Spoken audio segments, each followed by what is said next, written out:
पद्मासनं या ब्रह्माच्युतशङ्कर प्रभृतिर्देवैः सदा वन्दिता सा मां पातु सरस्वती भगवती निःशेषजाड्यापहा।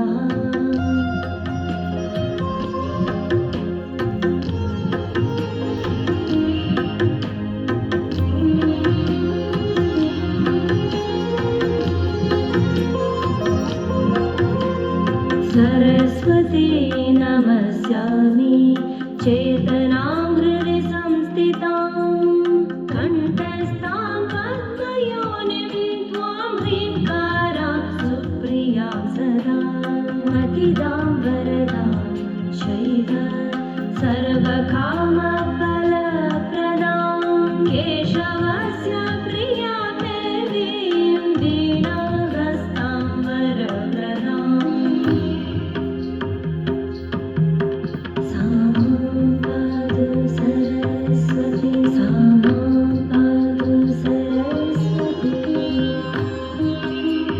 मन्त्रप्रियां सदा हृद्यां कुमति त्वं सकारिणीं स्वप्रकाशां निरालम्बाम् अज्ञानतिमिरापहां